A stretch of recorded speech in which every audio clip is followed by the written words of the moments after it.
Welcome back, everyone. In this short recording, we're going to learn about insulin treatment. So in terms of detailed learning objectives, that to be able to describe insulin replacement therapy, including all of the following. So the different formulations of insulin that are used, how insulin is administered and why, the main risk of using exogenous insulin, the factors that affect the dosage and the time course of insulin, and explain why exogenous insulin is sometimes used to treat type 2 diabetes. Now, just a little bit of background about insulin replacement. As we know, exogenous insulin is absolutely essential for the treatment of type 1 diabetes. Remember that the most common cause of type 1 diabetes is that autoimmune destruction of the pancreatic beta cells. And by the time that the type 1 diabetes is diagnosed, there is very little insulin or no insulin being secreted at all. However, it may also be required for treatment of type 2 diabetes if there is too much damage to the pancreas. So if the type 2 diabetes has progressed far enough that there's too much damage to the pancreas, and therefore it's not producing a sufficient insulin either. Now, insulin comes in different formulations, which I'll talk about on the next slide. And most people will administer a recombinant human insulin. Now, what does that mean? It means it's recombinant. So the human insulin gene is isolated and placed into the genome of a bacteria or a yeast. And then, messages are given to switch that gene on. And then as the bacteria and the yeast replicate, they produce this insulin, which can then, be scaled up at a high level. And all of that insulin can then be harvested and then used for the treatment of human diabetes, because it's actually it's identical to the insulin produced by the human pancreas. Historically, bovine or porcine, so from a pig, insulin used to be used, but that's rarely done anymore. And that's because if you think about insulin, it's a protein hormone. So here you're taking a protein from an animal, and the immune system is going to see that as foreign. So there may be an immune response when that is injected. The human recombinant insulin is absorbed faster as well and has a shorter duration of action compared to these animal forms. So insulin does come in different formulations or preparations, and these might be ultra short acting, intermediate acting, long acting, or pre-mixed formulations. And depending upon the time of the day or the activity that's been done, somebody may need to take a combination of these insulin formulations. And this is what you're looking at here on the left in this figure. We have across the x-axis time in hours, and then on the y-axis we have the actual insulin activity. Now, if you think about somebody with type 1 diabetes and their pancreas is not producing any insulin at all, they're going to need a preparation that provides a basal level of insulin activity over a longer period of time. However, they're then going to need to combine that with another sort of duration of action of insulin. So they might have to combine it with a very short acting or a short acting insulin preparation. And you can see with the very short-acting insulin preparation that it gets to its peak plasma concentration, peak activity very quickly, and then it's cleared very quickly from the body. And so someone with type 1 diabetes might take this before they have a meal. And because it acts very quickly, then you don't get those really high spikes in blood glucose levels. Now, you may be wondering how these different formulations are made. Well, they're made in the same way as, the human, they're all recombinant formulations, but they just kind of differ in a few amino acids. And that difference in amino acid sequence then changes the activity and the duration of action. You can also see that there's an intermediate formulations and also long-acting formulations. So depending on the person, depending on how quickly their liver metabolizes it, they'll need to take a combination of some of these. Now, for the level of this subject, you certainly don't need to remember the names of all of these insulin formulations, but let's just have a quick look at some of the pharmacokinetic aspects of the short-acting versus the long-acting insulins. The ultra-short acting preparations are all of these. I won't read their names out, but they have the following advantages. They have a much more rapid onset of action, as you can see there with that lime green curve. They reach an earlier peak effect. They have a shorter duration of action, which you can also see there, being sort of cleared at 4 hours or thereabouts.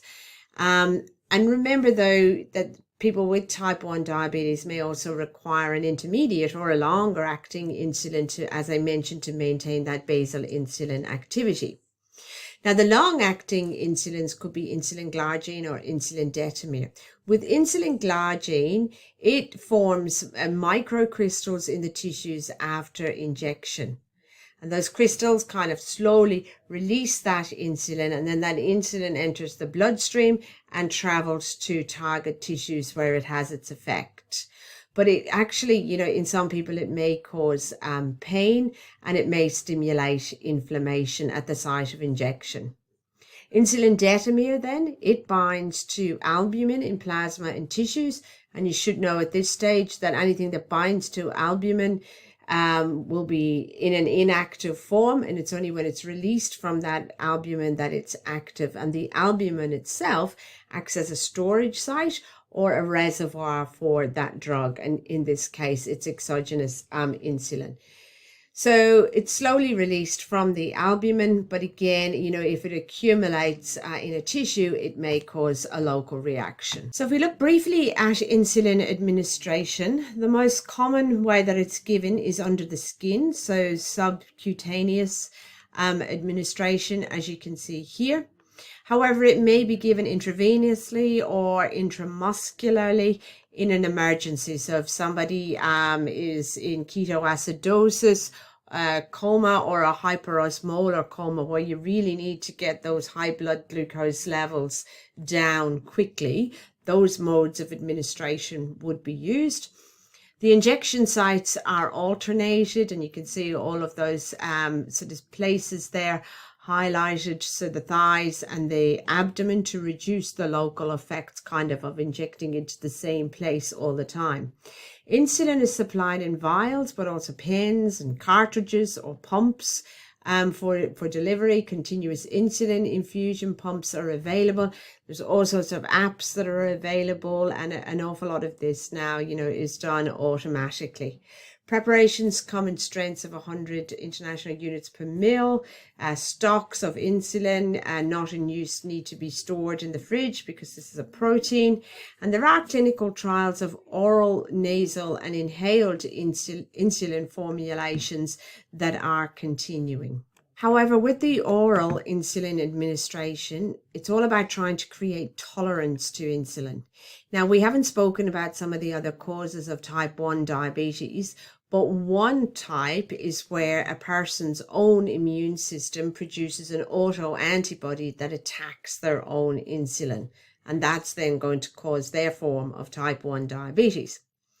So here, what scientists are trying to do is give a very minute quantity of insulin in tablet form to try to trick their immune system into thinking that this insulin is a self kind of antigen, and so it won't actually produce an antibody to it and destroy their own insulin. So this has worked in animal models to some degree, but currently not as convincing in humans. You can have a look at 2 papers here via these links.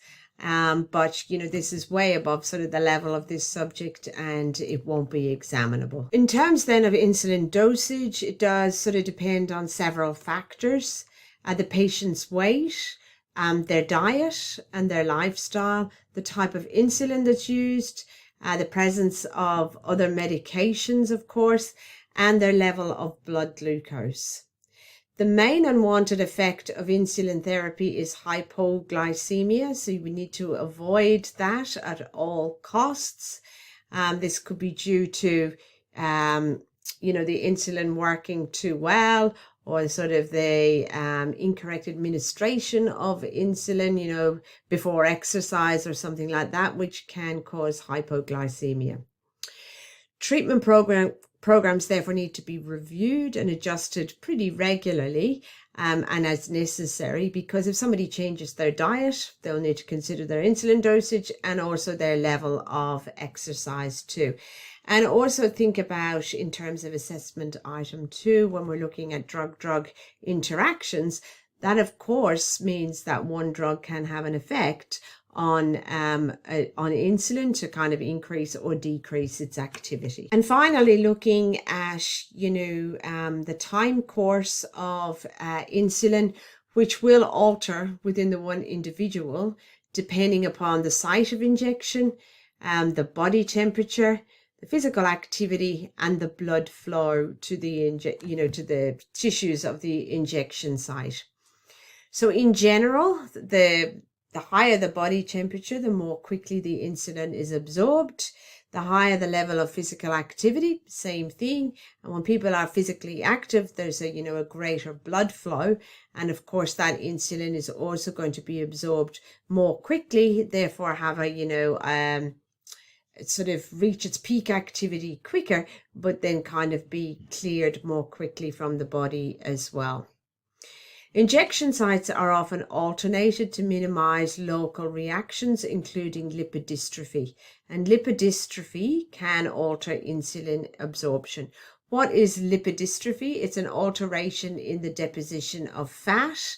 There are 2 types that can occur. Lipid hypertrophy, which is where there's an increase in fat deposition at the site of injection, and so it sort of feels like a ball of fat underneath the skin. And the other type then is lipid atrophy. Again, this is at the site of injection, and it kind of feels like a dint under the skin. Some people don't find that very visually appealing, but in terms of, the action of insulin, the lipodystrophy, as I mentioned, can alter the insulin absorption. Okay.